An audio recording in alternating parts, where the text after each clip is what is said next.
Hey guys, हर साल की तरह 2025 भी कमाल का साल रहा एनिमेस के लिए। कुछ एनिमे ट्रैश थे, लेकिन कुछ एनिमे के कॉन्सेप्ट ही ट्रैश पर थे। 2025 में हम चड्डी का कलर पूछते रह गए, लेकिन जापान इसे एक स्टेप ऊपर लेकर चला गया, जहां चड्डी पहनाने से पावर मिलती है। I hope it's not offensive, क्योंकि यहाँ पर चड्डी पहनाई जा रही है, इज्जत बचाई जा रही है। वेट टिल क्रंचीरोल अवार्ड, जहाँ सबके सामने एनिमे की इज्जत लूटी जाएगी। बट स्टिल इस ईयर में समर सीजन ने बाजी मारी है, क्योंकि हमें बहुत ही ज़्यादा बेहतरीन एनिमेस समर सीजन में देखने को मिले हैं, लाइक साकामोटो डेज, या फिर fragrance flower bloom with dignity, या फिर एनिमे में सबसे ज़्यादा rare genre it's like spawning a shiny Pokemon horror genre, जहां हमें देखने को मिला द समर हिकारू डाइस। ये चीज़ तो नीचे होनी चाहिए ना, ऊपर क्या कर रही है। खैर, और भी ज़्यादा बेहतरीन एनिमेस थे, लाइक पाको पीस ओरिजिनल सिन, जहाँ टेंटिकल्स हमें हेज एनिमे के अलावा एक डिप्रेसिंग एनिमे में देखने को मिले। एंड काफ़ी सारे रिटर्निंग एनिमेस हमें इस सीज़न देखने को मिले। एंड फॉल आते आते हमें वन पंच मैन का सीज़न देखने को मिला। And one punch man season 3 fall season की तरह उसकी रेटिंग भी फॉल होने लग गई। सो इस वीडियो में मैं आपको बताने वाला था top 10 favourite animes of 2025 according to me. लेकिन मैं इंसान काफ़ी अच्छा हूँ, इसलिए मैं लिस्ट को टॉप 11 कर रहा हूँ। एंड सिर्फ मैं उसी एनिमेस को कंसिडर करूंगा जिसका एपिसोड 1 2025 में रिलीज हुआ है। सो आगे बढ़ते हैं और जानते हैं मेरी लिस्ट में कौन से एनिमेस मैंने इंक्लूड किए हैं। सो मेरी कमाल की लिस्ट जानने के लिए ऐसा मुझे बोलना पड़ता है। देखते रहिए इस वीडियो को।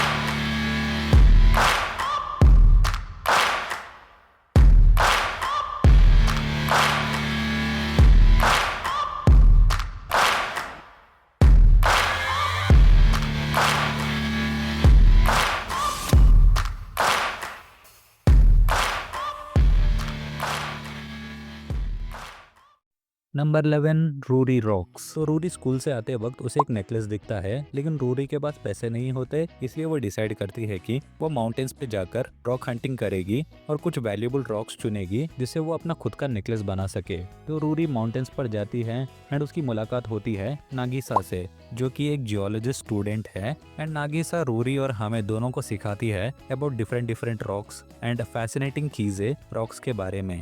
वैसे तो ये एनीमे बहुत ही ज़्यादा सॉलिड एनीमे है, लेकिन इसकी फिजिक्स थोड़ी लेकिन ये बहुत ही ज़्यादा अच्छा एनीमे है। कुछ ना कुछ नया सीखने को आपको ज़रूर मिलेगा, सो डेफिनेटली चेकआउट करना। Number 10, fragrance flower bloom with dignity. दो स्कूल्स होते हैं, एक बॉय स्कूल चिदोरी एंड एक girl school Kikyo. Kikyo school girl hate Chidori boys. Kikyo school में पढ़ती है काओरोको एंड चिदोरी स्कूल में पढ़ता है रेंतारो। रेंतारो की खुद की एक बेकरी होती है जो कि इसकी फैमिली चलाती है। एंड काओरोको को स्वीट खाना बहुत ही ज़्यादा पसंद है, तो उनकी मुलाकात उसी बेकरी में होती है एंड वहाँ से शुरुआत होती है एक ब्यूटीफुल लव स्टोरी की। तो ये एनीमे हमें वही सारी चीज़ें दिखाता है जो कि हम रोमांस एनीमे से एक्सपेक्ट करते हैं। एक बीच आर्क, एक fireworks arc, solving best friend problem arc. काफ़ी ज़्यादा सिंपल लेकिन काफ़ी ज़्यादा इफेक्टिव एनीमे है, क्योंकि जिसने इसे बनाया है वो काफ़ी ज़्यादा इम्पोर्टेंट है। इसको बनाया है क्लोवर वर्क्स ने। एंड क्लोवर वर्क्स के हाथों एक रोमांस एनीमे लग जाना, इट्स लाइक सलमान खान के हाथों एक हिरन लग जाना। किल कर देते यार वो लोग। कोरी मिया इन्होंने बनाई है, बनीगल सेम्पाई इन्होंने बनाई है, माई ड्रेस अप डार्लिंग इन्होंने बनाई है, डार्लिंग इन दी फ्रैंक्स, जो कि एक मेका एनिमे होते हुए भी रोमांस के लिए ज़्यादा जाना जाता है। And now they have added one more stone in their gauntlet, so never miss CloverWorks के romance anime. Number 9, Kowloon generic romance, जो कि बिल्कुल भी जेनेरिक नहीं है। तो काओलून एक सिटी रहती है जिसमें कुजिरागी रहती है। एक दिन कुजिरागी अपने नींद से उठती है एंड उसे पास्ट के बारे में कुछ भी याद नहीं रहता, लेकिन उसे अपनी डे टू डे लाइफ याद रहती है, लाइक ऑफिस जाना। एंड उसके ऑफिस में कूदो उसका एक स्टाफ मेंबर काम करता है। तो कुजिरागी को कूदो काफ़ी ज़्यादा पसंद है, लेकिन कूदो को ये वाली कुजिरागी पसंद नहीं है। उसे कुजिरागी की याददाश्त जाने से पहले वाली कुजिरागी पसंद है। एंड ये दोनों काफ़ी ज़्यादा अलग पर्सनैलिटी वाले कैरेक्टर्स हैं। हमें ये पता नहीं रहता कि कुजिरागी ए और कुजिरागी बी दोनों सेम पर्सन है या फिर अलग अलग पर्सन्स है। एंड काओलून शहर में भी बहुत ही ज़्यादा स्ट्रेंज इंसिडेंट होते रहते हैं, जिससे मैं ज़्यादा स्पॉइल नहीं करूँगा, आप खुद ही जाकर एक्सपीरियंस कीजिए। Number 8 doctor stone science future. तो सेनको और उसके दोस्त निकल पड़े हैं एक नए एडवेंचर की तरफ। फ्रॉम जापान टू अमेरिका, और अमेरिका तो अमेरिका हो गए। यहाँ बच्चा माँ बोलने से पहले बंदूक चलाना सीखता है। So even in stone age America is still not safe, क्योंकि उनके पास गन्स है। एंड इस बार सेनको को सामना करना पड़ेगा उसी की तरह एक जीनियस साइंटिस्ट डॉक्टर जेनो का। काफी सारे नए मिस्ट्रीज बनेंगे और पुराने मिस्ट्रीज का खुलासा भी होगा। डॉक्टर स्टोन में मुझे ये बात पसंद है कि कैसे वो अनरियलिस्टिक चीज़ें बहुत ही ज़्यादा रियलिस्टिक तरीके से दिखाते हैं।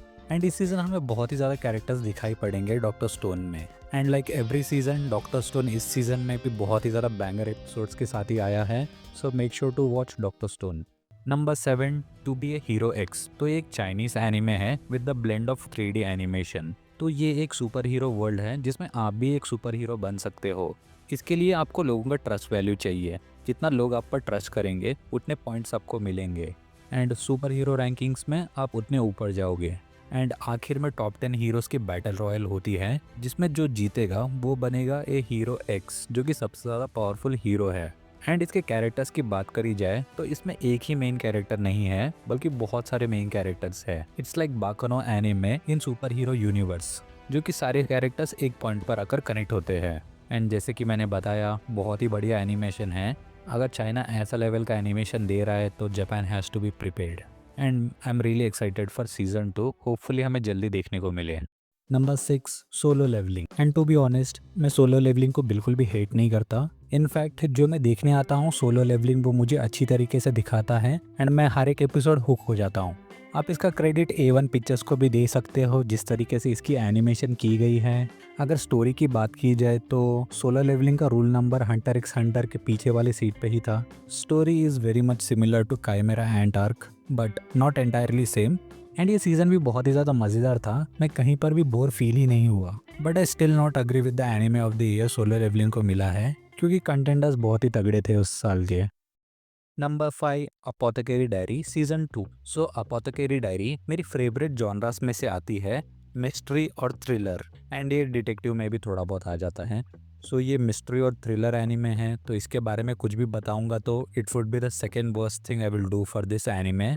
पहला तो ऑब्वियसली मैंने इसका रिव्यू बनाया है, वही रहेगा। फिर भी थोड़ा बहुत बता देता हूँ। सो माओ माओ, जो कि एक अपोथेकेरी होती है, उसको किडनैप करते हैं कुछ लोग और बेच देते हैं रॉयल पैलेस में। तो रॉयल पैलेस में माओ माओ को कुछ काम करने पड़ते हैं, लाइक लॉन्ड्री के काम। लेकिन रॉयल पैलेस में काफी ज्यादा मिस्ट्रीज होती हैं एंड माओ माओ अपना दिमाग लगाकर इन सभी मिस्ट्रीज को सॉल्व करती है, जिसमें माओ माओ का पोटेंशियल रिकॉग्नाइज करता है जिनची, जो कि रॉयल पैलेस का जनरल है। सो माओ माओ अपने डिटेक्टिव स्किल्स से एंड अपनी अपोथेकेरी नॉलेज से कैसे ये सारी मिस्ट्रीज सॉल्व करती हैं, आपको ये एनिमे देखकर पता करना पड़ेगा। So watch apothecary diary season 1 and season 2। And इसका एनिमेशन भी बहुत ही ज़्यादा बेहतरीन है। Number 4 Takopi's original sin. And सिर्फ 6 एपिसोड में ही काफ़ी ज़्यादा मेच्योर और काफ़ी ज़्यादा डार्क स्टोरी हमें दिखाती है ये एनिमे। तो शिजुका अपनी मेन कैरेक्टर है, जो कि स्कूल में बहुत ही ज़्यादा बुली होती है एंड उसकी माँ बहुत ही ज़्यादा इर्रेस्पॉन्सिबल होती है। एंड मारी ने, जो लड़की शिजुका को बुली करती है, वो भी फैमिली प्रॉब्लम से बहुत ज़्यादा जूझ रही है एंड वो पूरा फ्रस्ट्रेशन शिजुका पर निकालती है। तो ताकोपी ऑक्टोपस जैसा दिखने वाला एक क्यूट एलियन होता है। शिजुका उसकी मदद करती है एंड ताकोपी उसका फेवर रिटर्न करना चाहती है, लेकिन चीज़ें जितनी आसान दिखती है उतनी है नहीं, बल्कि बहुत ही ज़्यादा कॉम्प्लिकेटेड है। एक और कैरेक्टर हमें देखने को मिलता है जिसका नाम है आजुमा, जो कि अपनी माँ से तारीफ सुनना चाहता है, लेकिन उसे कभी सुनने को नहीं मिलता, क्योंकि उसका भाई हर एक चीज़ में उसे आउट परफॉर्म करता है। एंड उसे शिजुका बहुत ही ज़्यादा पसंद है, क्योंकि उसे अपनी माँ रिसेंबल होती है शिजुका में। मुझे सबसे ज़्यादा अच्छी बात ये लगी कि एकदम से चीज़ें अच्छी नहीं होती, उसे वक्त लगता है ठीक होने में। एंड ये एनिमे की एंडिंग वैसी ही रखी गई है। Make sure to watch Takopi's original sin. Number 3 Dandadan. Dandadan one of my favourite new gen animes में से है। इसकी मेन वजह है ये कैरेक्टर।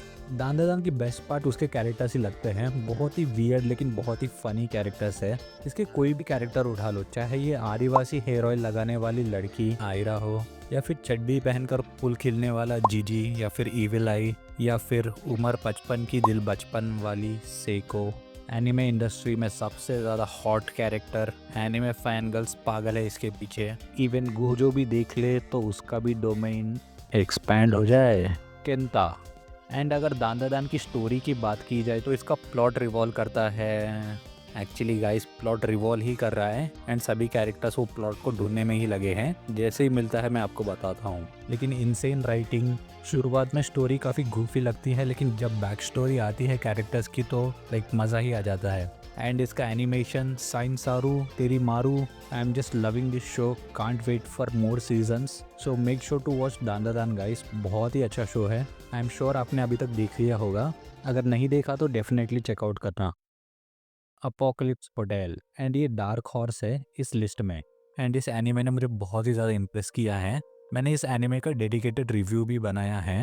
आपको अच्छे एनिमेज देखने हैं एंड आप ये एनिमे को इग्नोर कर रहे हो तो मत कर बेटा मत कर। मैं बोल रहा हूँ बेटा मत कर ये सब। तो इसकी स्टोरी की बात करी जाए तो ह्यूमैनिटी वायरस की वजह से ख़त्म हो चुकी है एंड बचे कुछ ह्यूमन स्पेस में जा चुके हैं।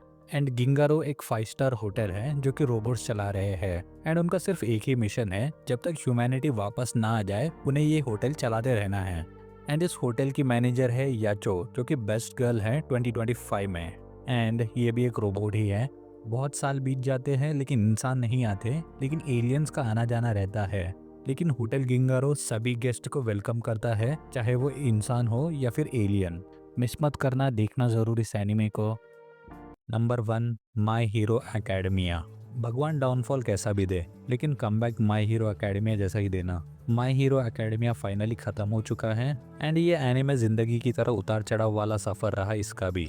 बहुत ही बेहतरीन शुरुआत ली थी इस एनिमे ने एंड बीच में बहुत ज़्यादा ट्रोल भी किया गया इस एनिमे को, लेकिन एंडिंग आते आते प्यार हो ही जाता है जिससे होना होता है। हम लोग बीच में ये भूल गए थे कि माई हीरो एकेडमिया को बना रहा है bone studio and they never miss.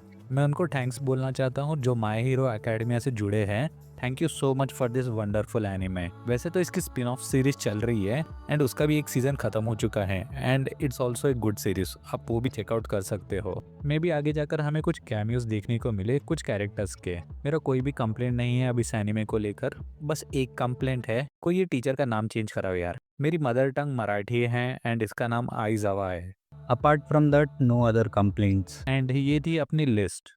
I know कि रीज़ीरो भी यही साल रिलीज हुआ था, लेकिन रीज़ीरो का आधा पार्ट ये साल में रिलीज हुआ था, इसलिए मैंने जानबूझकर उसे इंक्लूड नहीं किया। Otherwise it's definitely number 1। और भी बेहतरीन एनिमेस है, लाइक सम ऑनरेबल मेंशन भी दे देता हूँ आपको। इट्स साइलेंट विच, जिसमें मेन कैरेक्टर का नाम, क्या नाम था तुम्हारा?